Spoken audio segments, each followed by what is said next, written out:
So once again, welcome to what is now the fourth installment of our study of the 100 verses of Padampa Sangyé.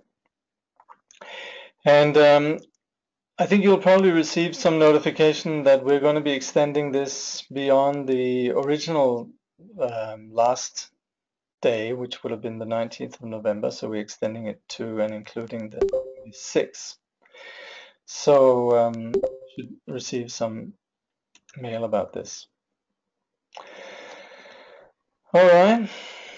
Well, I think I'll switch off the webcam here, and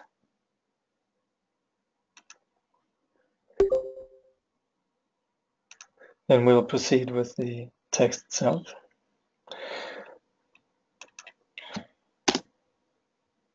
Well, that's a little bit sort of, let's see here.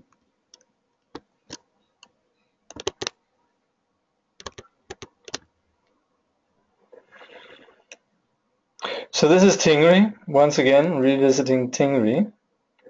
And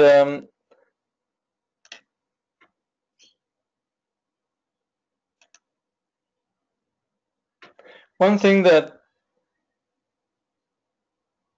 you'll notice in this teaching here is the incredible, you could say, unreserved presentation of the Buddha Dharma to the inhabitants of Tingri. You could say Padampa Sangyé doesn't hold back in any way. Anyway, so look, there was one section of the last verse that we looked at, which read, "All beings of the 6 realms have cared for you as parents. People of Tingri, towards them cultivate your love and compassion." So this is where we begin the presentation on the heart of the Mahayana path, which is bodhicitta. So we discussed this somewhat, but just to reiterate and clarify, so when we speak about bodhicitta, we are talking about a spirit of magnanimity. Traditionally or normally in the West, we say it's the altruistic spirit, it's the spirit of compassion and so forth, but it's very important that we realize compassion here doesn't mean a sort of detached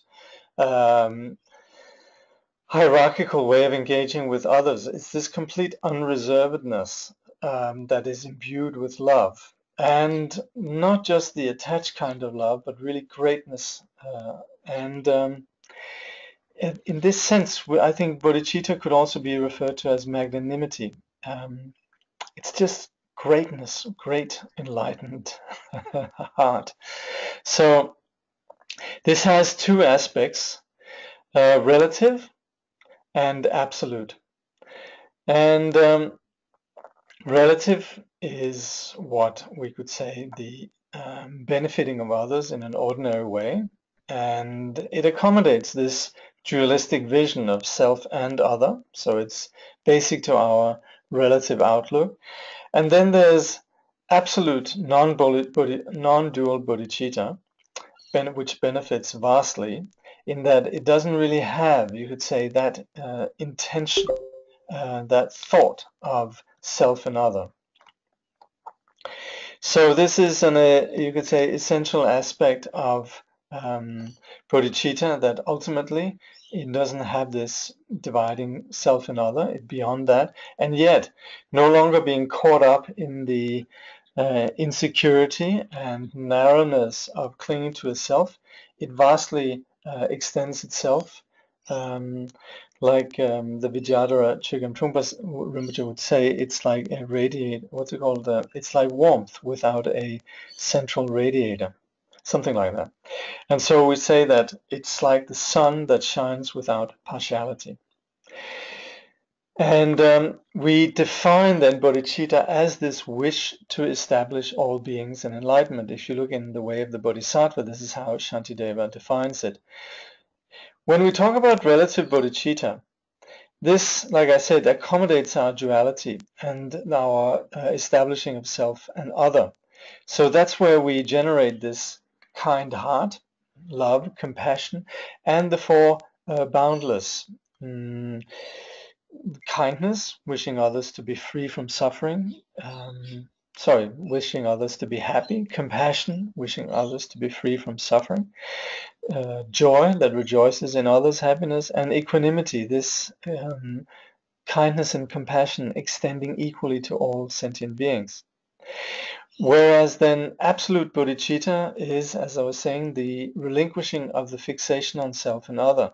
And while the former is something that applies to our everyday dualistic experience, when we practice meditation, sitting meditation, vipassana, mahamudra, mahasandhi, and so forth, this is what dissolves dualistic fixation. Either way, we are cultivating bodhicitta. So with these two modalities of meditation and post-meditation, we gradually generate this greater magnanimous condition of liberated mind.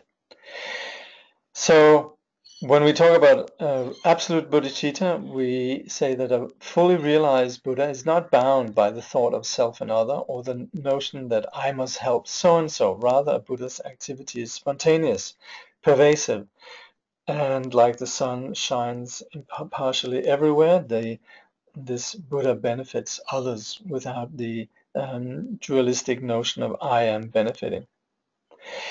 So we want to understand that this nature of reality is something that is unconditional. Whether we know it or not, it's something that is always there. So the qualities of awakening exists, you could say, are self-existing. But it is the degree to which we then awaken and recognize this innate quality that enables us to manifest these qualities. And the nature of this is without this bias between outer, inner self and other. So as we become sensitized to reality through the practice of the path, we see enlightenment present in inconceivable ways. And that's where we then also would say that Buddha activity is present in all perceptions. We'll get back to what we call the nature of compassion, the display of all perceptions and phenomena, when correctly is innately, you would say, display of compassion. But this is also where we say that sometimes it says in the sutras that when we have this appreciation, then we would say even a breeze on a hot summer day is the blessing and compassion of the Buddha. And we do that without any notion of theism, like there's some kind of Buddha rewarding us or something. But this is simply just our, you could say, enhanced pure vision or enhanced sensitivity to reality. So I say this because I think in the commentary, Dinghu Chen's Rinpoche, he mentions this. So, hate for enemies. This is number 40. Hate for enemies is samsara's hallucination caused by actions. People of Tingri, transmute your hatred and your hostile mind. Recognizing that all experiences are results of past actions, we also recognize that responding to violence with violence only brings more suffering. Forbearance will purify all past causes of this suffering. Love is the only solution. In his previous life as a sage, the Buddha demonstrated great patience. So this is essential really in our path. When we are wronged, we want to recognize this as a result of past actions and how angry response and violence will only aggravate our situation, causing suffering for both us and the other. We know this from, you could say, study of human history. We also know it from our own experience, and we also can deduct this from a logical understanding of cause and effect, the law of karma. And Kyabje Dilgo Khyentse, he mentions how this also applies for the Tibetans in view of the Chinese presence in Tibet. So the advice, the counsel here is, do not be upset, depressed, or think of vengeance. The perpetrator is purifying our karma, increasing the strength of our practice, and yet will suffer as a consequence. This perspective and the meditation is extensively explained in the 6th chapter of the Way of the Bodhisattva, the Bodhicharyavatara. So, in fact, we're the ones who benefit from the assaults and aggressions that are done unto us. And Dilgo Khyentse Rinpoche, not one to normally cite cliches and you could say mushy sort of ways of marketing truth. He says quite bluntly, love is the only response to hate. And this, of course, we can see how it ultimately works. It's not necessarily easy, but that's why we have the path. We're practicing. But that is what we would want to arrive at, and it is also what we, all of us, ultimately respect and realize. Then there's a story from the Jataka tales about the Bodhisattva offering his limbs to a king who wished to test his patience.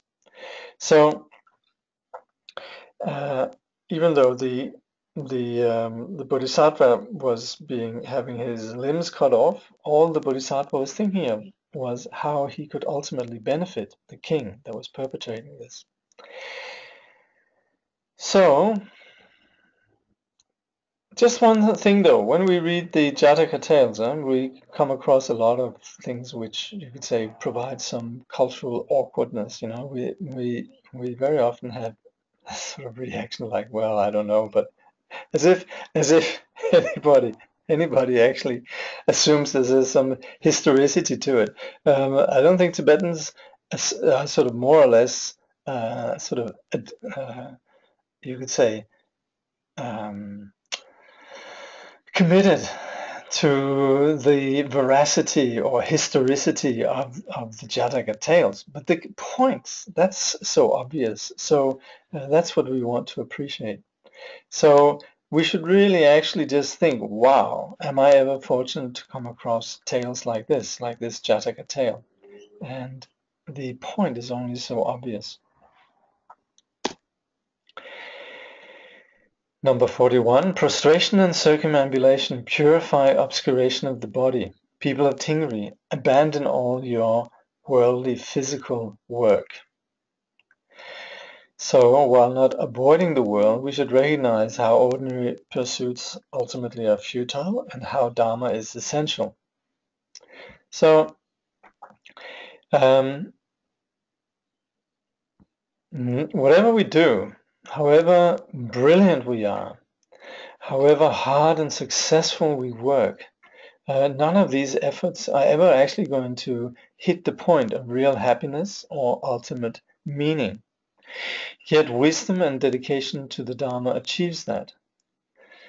Whatever we might do, if it is embraced by wisdom and skill of Dharma, then of course we will have a lot of merit. You could say the universe or the force will be with us, and we will progress on the path to enlightenment. But we also see how people often work incredibly hard and yet achieve so little happiness. So this is not like condoning a setting sun style of avoiding our world, but it's rather about being smart about handling our reality. We should compassionately, wholeheartedly be present in the world, but we should know what its laws are based on. So we need to appreciate the immense value of Dharma practice as we integrate it in our reality, in our work, and so forth.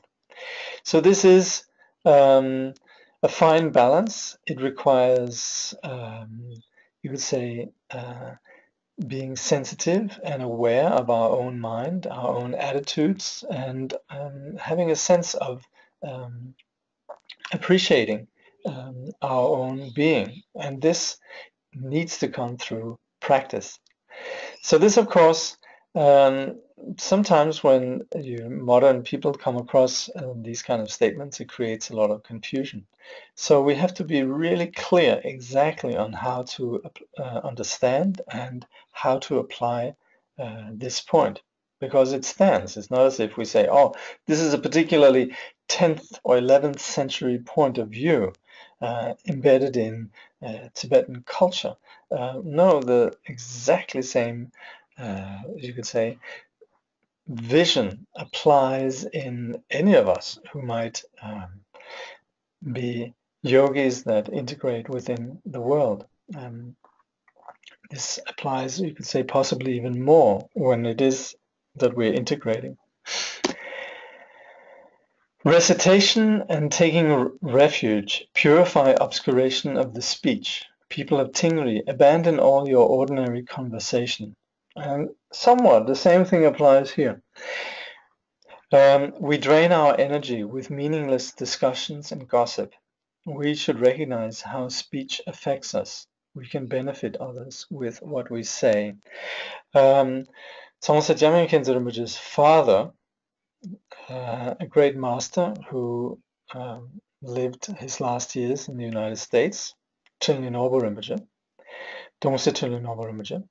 he used to speak about how people blurt, and through blurting lose their energy. And similarly, Dilgo Khyentse would say people seem to have an unlimited appetite for malicious gossip and constant speculation about wars and other bad news, which stir up the emotions even more. There's slightly difference actually in Tenlin Rinpoche's point, which was really, you could say, the lack of mindfulness, blurting out of, you could say, unconsciousness or just fear, just having to make noise. Whereas with Dilgo Rinpoche, it's more that, you could say, occupation of talking. So anyway, it applies that rather than pollute our speech, we should exercise verbalizing the sacred through mantra or liturgy recitation, such as Namo Buddhaya, Namo Dhammaya, Namo Sanghaya, and so forth. This cleanses us and benefits others.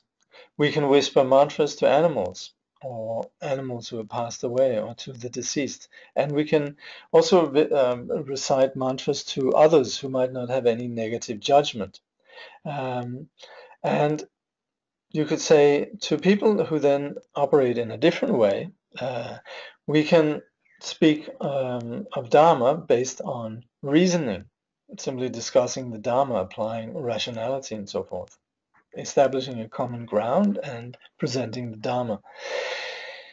When persons are purified and awake, like the Buddha Padmasambhava, it is said that even speaking their names benefit those who hear them. So sometimes actually practitioners would just whisper the name, say Milarepa, or the names of great masters in the ears of animals. Rinpoche says, whoever hears the names of the Buddhas, of Guru Padmasambhava, or the sound of mantra will be liberated from three great fears. The fear of the lesser vehicle disciple, who is terrified of falling into the lower realms of samsara. The fear of the greater vehicle disciple who worries about lapsing into egocentric motivation, and the fear of adamantine vehicle disciple who dreads attachment to the reality of phenomena. So these are just, you could say, the three fears that permeates the path. Simply the fear of samsara, the fear of nirvana, and the fear of what we could call impure perception. 43. Fervent devotion purifies habitual tendencies of the mind. People of Tingri, meditate on the teacher above your head. So ordinary preoccupations and attachments drag us into suffering. Devotion pulls us out, like a ring that can be caught by the hook of the Guru's compassion. To meditate on the Guru is the most profound practice. Our ordinary preoccupations ultimately just bring us more suffering. obsessing about our perceptions, for example, bring rebirth as a hungry ghost, not just talking future lives, but through that, you could say, poverty mentality that we construct in our immediate reality. Conversely, constant devotion gives lasting serenity and satisfaction, pulling us out of the mire of suffering. Remembering the name of the teacher, or just remembering the teacher, visualizing him or her, even for a moment, can dissipate obscurations and suffering. Khyentse Rinpoche says, devotion is a ring that allows the hook of the teacher's compassion to pull you out of the mire of samsara. So while enlightenment is our nature, we require the condition of the teacher to experience it. Mingling our mind with the teacher's enlightenment is actualized. To meditate on the spiritual teacher is the most profound practice. So I think also last time I mentioned how in the jewel ornament of liberation we talk about the basis, which is Buddha nature, and the condition, which is then the spiritual teacher. This is treated in, I think, in the 2 first chapters of the Gampopa's jewel ornament of liberation. Your flesh and bones took form together, but in the end are sure to separate.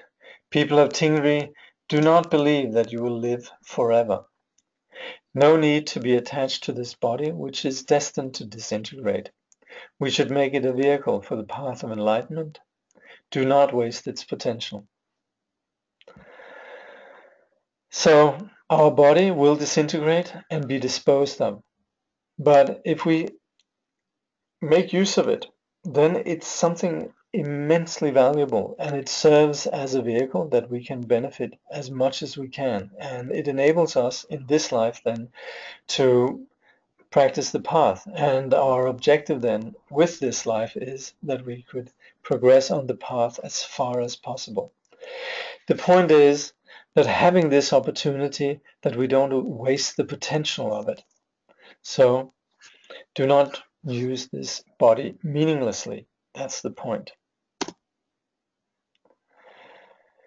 Capture that most sublime of countries, the constant land of the natural state, people of Tingri, where there is no transition or change. So what you see here is very often then drawing on metaphors, or rather metaphors that draw on conventional concerns. So for example, it's sort of natural to everyone to want to perhaps not necessarily conquer or how do you say, abide by imperialist ambitions, but very often people would like to have a piece of real estate. And this is where we are talking about the then acquiring the ultimate piece of real estate. Ordinary homes will not fulfill our actual desire for security and happiness. Only the stronghold of primordially pure simplicity will give us what we want. To acquire this home requires the courage to journey the path. Now, what we associate with a home is a place of security and happiness. And while such a place does exist, it's not as an object to be grasped. And the ordinary graspable homes, as much as they are naively perceived to bring happiness, it's a fact that they in and of themselves don't. What we'd want to truly acquire is the stronghold of primordial simplicity. This is the only land really worth claiming or owning. Now, this piece of real estate is acquired through meditation and progressing on the path and bringing us to the culmination of the path, then the great perfection, where we can then settle. And this does, however, just like you could say warfare, and just like you could say the hardships of if not a mortgage, then the hard labor that's put into such acquisitions, you would say great acquisitions, requires a lot of effort, requires a lot of courage and bravery. And in this case, then, this bravery consists of the process of eliminating the multiple causes of suffering and confusion, obscuration, and cultivating and embracing this magnanimity of the path, the bodhicitta, and cultivating these qualities. Enjoy that most sublime of riches, the treasure of the nature of mind, people of Tingri, which cannot ever be depleted. Great material wealth is ultimately lost, yet the wealth of the natural state is never lost. Amassing great wealth with great effort, it's all lost in the end. Yet the wealth of wisdom, compassion, faith, generosity, such wealth is something that continually multiplies. So, this being the character of the nature of the mind, and being free from the defects of confusion, this is not just idealism, but it's something that's reflected as we might intuit within our own experience, and also we can see this how it's reflected in the perfection of great living masters. Savor that most sublime of foods, the exquisite taste of meditation, people of Tingri, which abolishes the pangs of hunger. Ordinary food predictably ends up as excrement. So rather than be obsessing with that, sustain yourself with samadhi. Sustaining ourselves on shamatha and vipassana will provide serenity in all our lives. So the point here is meditation as what truly sustains us. So while ordinary food ends up as excrement, we can look at yogis like Milarepa, and in the 19th century, great masters like Nyala Pema Dundun, which these masters could sustain themselves for long periods just with samadhi. Personally, I actually remember leaving offerings with a great yogi, a Tibetan master in India, and we came back 2 weeks later, and the little bit of dust had accumulated on the food we had left, but didn't seem that the Lama had touched anything whatsoever. Kyabje Dilgo Khyentse, he says, you will escape the famine of ignorance and be naturally inclined to meditation through then the nourishment of shamatha and vipassana. And this is what gives us serenity in this life and in lives to come. Imbibe that most sublime of drinks, the ambrosia of mindfulness, people of Tingri, whose flow is never interrupted. So we maintain mindfulness at any time, in any place. Mindfulness and vigilance will make us fearless. And doing so, we apply the 3 essential points. In the words of my perfect teacher, as translated by the Padmakara translation group, they use the term 3 supreme methods. And these are then preparation with bodhicitta, practice without reference points, and conclusion with dedication. Practicing in this way, we conclude the day, assessing the quality of our practice. So we have at all times available the nectar of mindfulness. And Milarepa said, if you need something to drink, drink the tea of mindfulness and vigilance, or mindfulness and awareness. To overcome faults and cultivate qualities, mindfulness is essential. Whether we're walking, sitting, eating, or resting, sustaining mindfulness will give the confidence to face death. Awareness or vigilance will ensure that we know the causes and results of actions under all circumstances along the path. Mindfulness and vigilance will make us fearless. So these two work together. Mindfulness is the actual presence, and vigilance and awareness is understanding the qualities of this. Endeavoring with mindfulness, we should apply these three essential points, which is sometimes referred to as preparation with bodhicitta, recognizing the relevance of this in terms of all sentient life, practicing without particularly self-consciousness or keeping score, practicing basically without any reference points or aiming at some credentials. And finally, we conclude giving any benefit, we give it away. So as we practice in this way in the evening, we then assess how did it go. We assess the actions of our body, speech, and mind throughout the day.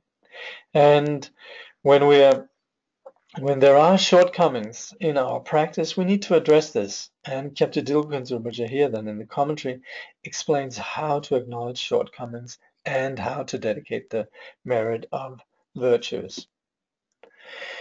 Rely upon that most sublime companion, primordial awareness wisdom, people of Tingri, from which you never can be parted. We will have to part with all friends and family. Our closest and most constant companion, however, is Buddha nature, and introduced to us by the teacher, we become familiar with her through the path. Finally, we discover this companion has always been with us. So the closest and most reliable companion, which we don't need to part from then, is wisdom. Ordinary friends, family, and so on, we have to part from them, but Buddha nature never abandons us. So this is what our teacher shows us, and this is what we further then familiarize ourselves with and unveil through the path of shamatha and vipassana, calm and insight, sitting meditation, and we in the end discover this as our closest companion.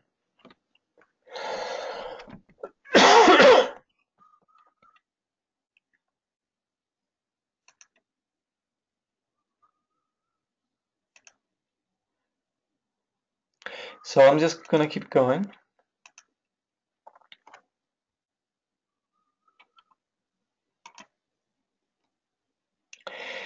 Seek for that most sublime of progeny, the young child, pure awareness, people of Tingri, for which there is no birth or death. So, ordinary attachment to our children result in suffering. Their continuation of our legacy might bring harm to them as well as us. Nurturing the neglected child of innate purity will ensure permanent bliss. So, ordinarily, children, much as they cause joy, then our attachment to them often spoils the relationship. And sometimes this attachment even brings difficult relationships. And in addition to the, you could say, nature of this situation, of all the sufferings that exist, the suffering that comes when a child dies prematurely is possibly the greatest of all sorrows. So parents, they of course also, they often want to that their children follow in their footsteps. This might necessarily not be the case in as much a case in, you could say, modern culture, but it's something that's pretty common in every other culture. And the fact is that that particular métier or legacy that they then are upholding with their continuing our work and so forth, and the wealth that is associated with it might not be entirely free from negative karma. So as the children continue such a legacy, the karmic results bring harm to them as well as to the parents. Now, all in all, the best offspring and sort of legitimizing children as well, the best offspring that also will enable us to benefit our physical children, is then the innate child of pure awareness, which we, blinded by our delusion, have neglected for such a long time. So if we nurture this child, nothing can ever make such a child abandon us. And this child will lead us to the stronghold of reality, enlightenment. There's a story, this is in the 100,000 Songs of Milarepa. It's a chapter called Milarepa's First Meeting with Rechungpa. And in there, Milarepa is challenged by some farmers who question the value of Milarepa's detached lifestyle. And this is what he then sings back to them in terms of these two kinds of parenting. He says, "Mind awareness is my newborn babe. Experience of meditation is my infant. Understanding and realization is my child. And the grown-up youth who can keep the doctrine is my young companion. These four are my lasting heavenly children. Your worldly offspring are delusive and deceitful. Without hesitation, I throw them all away." So this, of course, doesn't mean that Milarepa doesn't like children, but he's just, you could say, responding to this challenge about what's real. Now, 51. In a state of emptiness, whirl the spear of pure awareness. People of Tingri, the view is free of being caught by anything at all. So what we are receiving here is Mahamudra instruction. So we recognize the space of the thoughts rather than concerning ourselves with the thoughts. With such a view, thoughts neither harm nor benefit. Recognizing emptiness, the arising and liberation of thoughts enhance our realization. So the state of meditation, and particularly then as we meditate and acquire some insight, which we then refer to as experience or realization, that space is where then thoughts occur. And as we've trained ourselves in not giving thoughts the VIP treatment, in not fixating on thoughts, then we're aware of the space in which thoughts occur, and the thoughts themselves, they neither harm nor benefit. So that's where we say thoughts arise just like someone whirling a spear in empty space. We need this kind of confidence in our practice. This view should be free from any reference point. And this is what we call a view as high as the sky, in the sense that it's untouched by the occurrences then of thoughts, concepts, kleshas. And we treat these arisings just like a serene old man watching children at play. Kyabje Dilgo Khyentse says here, the changeless state, which is the realization of the view, is not something which comes into existence, remains, or ceases. Within it, awareness observes the movement of thoughts, like a serene old man watching children at play. Confused thoughts cannot affect pure awareness any more than a sword can pierce the sky. He quotes a discussion, again coming back to Milarepa, and one of Milarepa's disciples, the lady Paldabum. After receiving meditation instruction, she told Milarepa of her experience. She says, "When I meditated on the ocean, my mind was very comfortable. When I meditated on the waves, my mind was troubled. Teach me to meditate on the waves." And so Milarepa responds, "The waves are the movement of the ocean. Leave them to subside by themselves in its vastness." So recognizing the space where thoughts arise is to see how they have no origin, no existence, and ultimately no destiny. Kyabje Dilgo says, or as he says, this is when thoughts no longer trouble our mind. So we should be like a lion who, unlike a dog, doesn't look at the stick thrown at it, but rather who threw it. We look at the nature of mind, not at the occurrence of thoughts.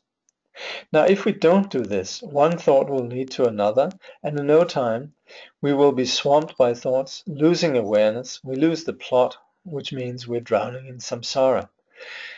So we shouldn't get carried away by thoughts, or we will end up sadly, and this is also something you see in the words of my perfect teacher. There's a story of Gelong Tangpa, who was out there feeding pigeons, and what came of that. So similarly, then some of us might also have met people who emerged from the retreats, all of a sudden having all sorts of plans. Kyabje Dilgo Khyentse says, if you recognize the emptiness of your thoughts instead of solidifying them, the arising and subsiding of each thought will clarify and strengthen your realization of emptiness. So as we have no attachment, then we gain confidence in our freedom from the grasp of the thoughts.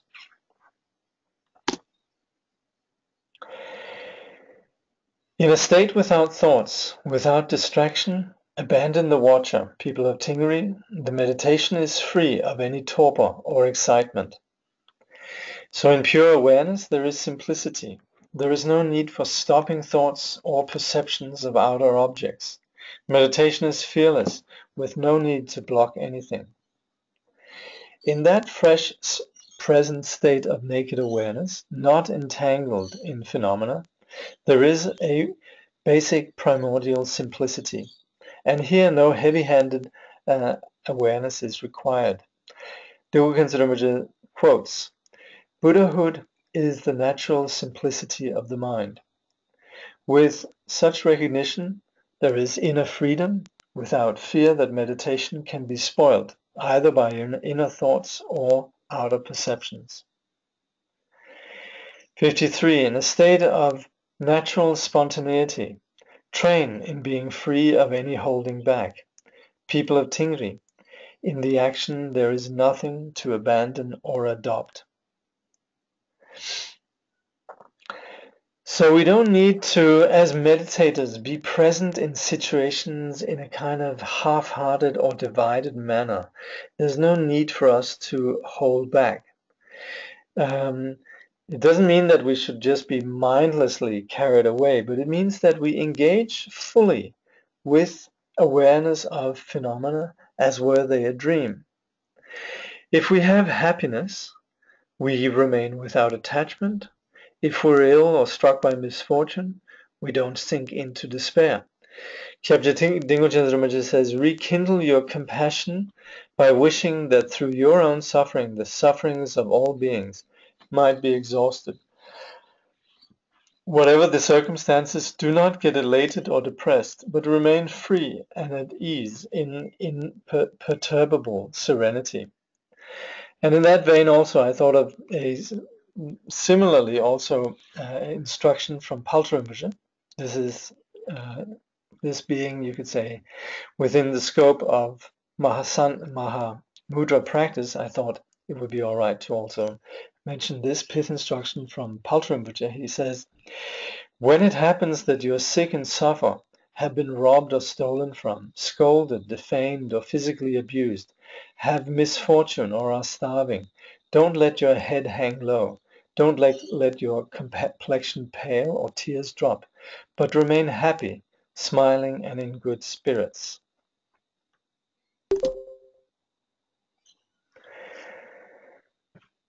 The four bodies, meaning the four dimensions of enlightenment, Dharmakaya, Sambhogakaya, Nirmanakaya, and Svabhavikakaya, these four dimensions of enlightenment, these indivisible are complete in your mind.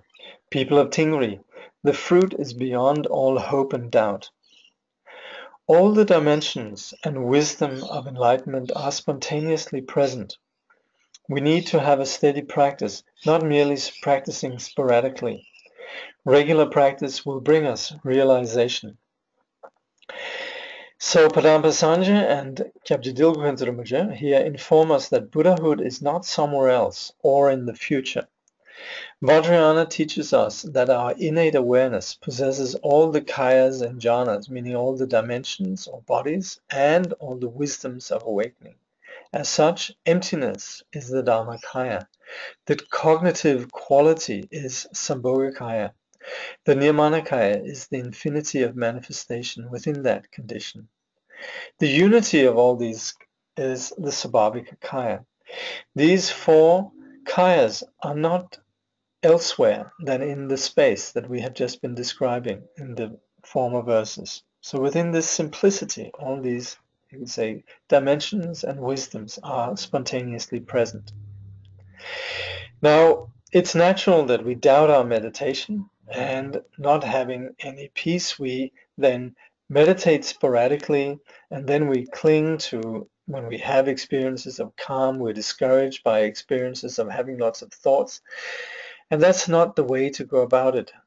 Rinpoche, he instructs us, whatever state of mind you find yourself in, keep up a regular practice, day after day, observing the movement of your thoughts and following them back to their source. You cannot expect to be able to maintain the flow of your concentration day and night from the very start. So we shouldn't push too hard. Rather, we should allow a steady approach to practice and experience, and here realization will gradually occur. Eventually, we will be undisturbed by whatever arises. The root of both samsara and nirvana is to be found within your mind. People of Tingri, the mind is free of any true reality. Freezing the mind through ignorance, we have the rigid ice of samsara. We thaw the mind through the practice of the Guru's instructions. The rigid notion of self is something that occurs through ignorance, failing to see the, you could say, non-dual, naturally free condition of mind. We fixate on cognition as a self, and external to that, all the perceptions as other. And based on then this sense of self, then we have what the self finds desirable or repulsive. And based on that, we then have the kleshas, the moods that arise on the basis of being embedded within the desirable or the repulsive. And based on these moods or these kleshas, these afflicted conditions, then we act. These inform these afflictions, they inform our actions, which is then what creates the karmic imprints on our ground consciousness. And this is how we have samsara. This is then this frozen, rigid condition. So we want to melt this ice through the path shown to us by an authentic teacher. So we want to enable pure awareness to recover its natural fluidity. So when we do this through the path, through applying the teacher's instructions, it's also similar to cutting a tree at the root, which once we do that, then all the branches and leaves, they naturally wither. We don't have to attend to them individually. Once we see that all that appears is like a rainbow, both ourself, the perceived objects and so forth, that all of these perceptions like a rainbow are apparent, yet without essence, then this liberates the ordinary alienated delusion of self, and our mind is then free from this tyranny. Recognition and delusion, all of this originates in a single place, the mind. Yet this mind is not something real or something we need to negotiate with. Mind is not an object. It cannot be fixated on or held. And it's not the kind of phenomenon that can be understood in terms of behaviorism or the kind of way of objectifying mind as we have it in contemporary modern modalities of psychology. The nature of this mind is understood in terms of a complete absence of this deluded fixation and grasping. Dilgo Khyentse, he says, when the teacher introduces the disciple to the nature of mind, he is not pointing to some concrete object. When the disciple seeks and finds that nature, he or she does not take hold of some entity that can be grasped. To recognize the nature of mind is to recognize its emptiness. That is all. It is a realization that takes place in the realm of direct experience and cannot be expressed in words. So we undertake the practice without naive assumptions about results on ego's premises, what we call spiritual materialism. And Kyabje Dilgo Khyentse says, just devote yourself to recognizing the empty nature of mind. Desire and hate appear, but like birds in flight, should leave no trace behind. People of Tingri, in meditation, be free of clinging to experiences. Our emotions of attachment and aversion are ultimately intangible in themselves. If we know that, we shouldn't fall under their power. Similarly, empty are the experiences of bliss, clarity, and non-thought. So recognizing the mind that objectifies and reacts to phenomena, creating then these attachments and aversions, we see that this very desire or this very aversion in and of itself has no characteristic, it has no color, it has no substance. So the point is, why would we fall under its power? We have a lot to say about that, but the bottom line is, why do we do it? Or rather, the implication is, we needn't do it. We fall under their power if we're unclear on how to deal with them. But if we know what to do, we allow thoughts and feelings to arise and dissolve without interference, letting them be like a bird flying through space, not leaving a trace. So some of us might be familiar with the Sadhana Mahamudra, where it says, good or bad, happy or sad, all thoughts vanish into emptiness, like the imprint of a bird in the sky. So this applies not only to attachment and aversion, but also to the subtle experiences that happen on the path, namely bliss, clarity, and non-thought. These manifest as expressions of mind's own creativity or power, yet they're equally empty of true or inherent existence, just like a rainbow. So it's essential that we are not like fools who want to catch the rainbow in the hope of making a coat from it.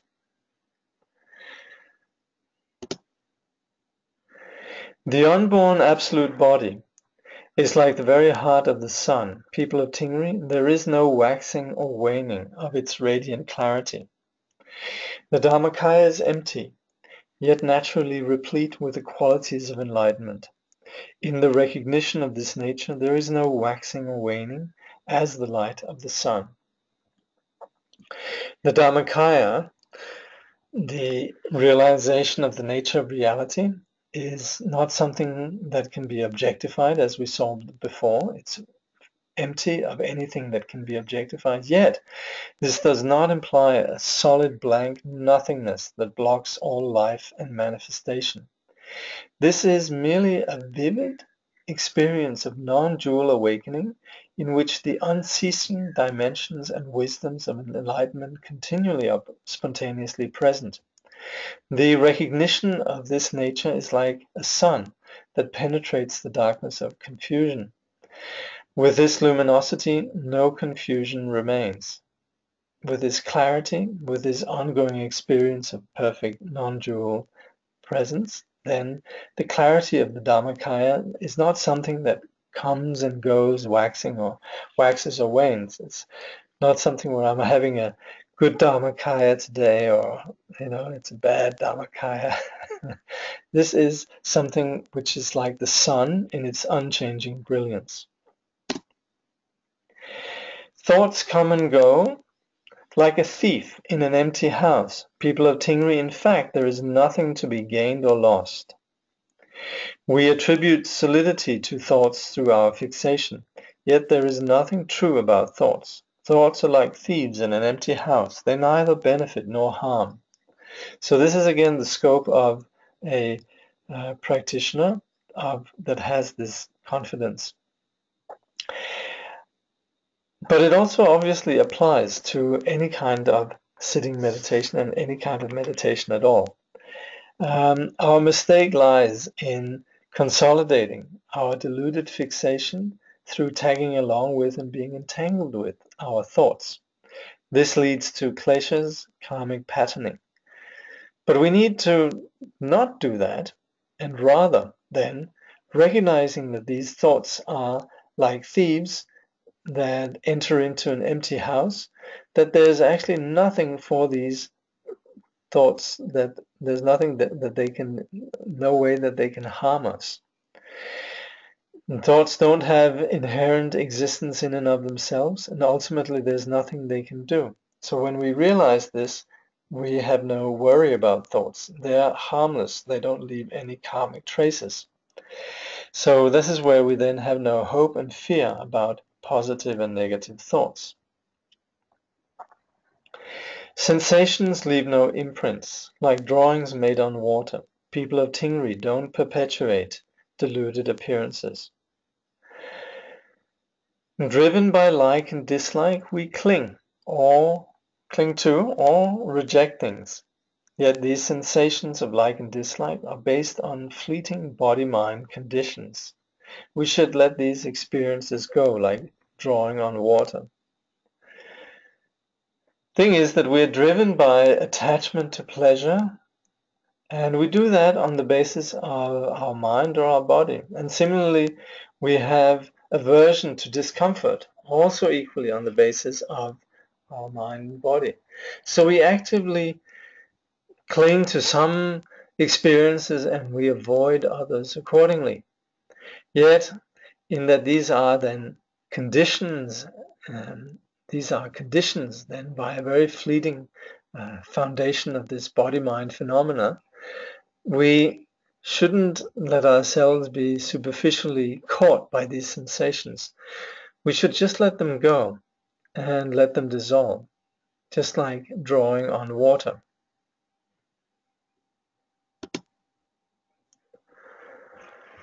Thoughts of attachment and aversion are like rainbows in the sky. People of Tingri, there is nothing in them to be grasped or apprehended. Unexamined, we are driven by thoughts of craving or hatred. When examined, thoughts are seen to be baseless. When we sustain such insight, thoughts lose their hold on us. So if we're sufficiently obsessed with something, or we're really upset or incensed about something, and we don't examine the nature of our thoughts, we might end up putting our lives at risk, battling things or fighting to achieve some things. The thing is, on examination, we see that the thoughts that are driving us, they're without substance. And we can see that we're merely being driven by impulses. We're like children chasing rainbows. But the thing is, while children chasing rainbows is really sort of sweet and just, you could say, brings about them becoming a bit wiser. In our case, we might become a bit wiser, but we very often act on our impulses with disastrous ramifications. So, realizing what's at stake here, we need to look closely at how thoughts really don't have any substance. And that insight enables us to justify our practice of not fixating on them. And not fixating on them dissolves them. So this is something that we all know is easier said than done, but this is also why we're practicing. But if we practice, if we train with this view, this insight, then this will enable us to master the arisings without us then being lost and just driven by impulses. As a result, then, impulses, they lose their authority over us.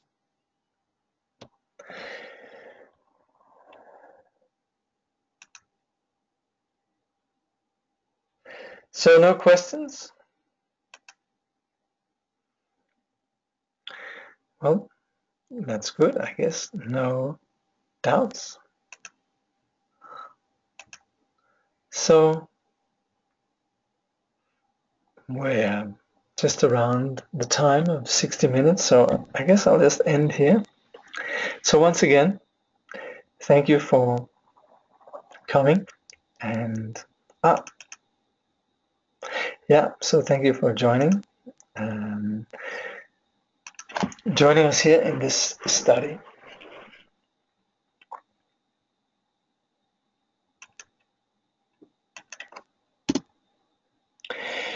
By this merit may all attain omniscience, may it defeat the enemy wrongdoing. From the stormy waves of birth, old age, sickness and death, from the ocean of samsara, may all beings be freed. May bodhicitta, precious and sublime, arise where it has not yet come to be, and where it has arisen, may it never fail, but grow and flourish, ever more and more. Thank you.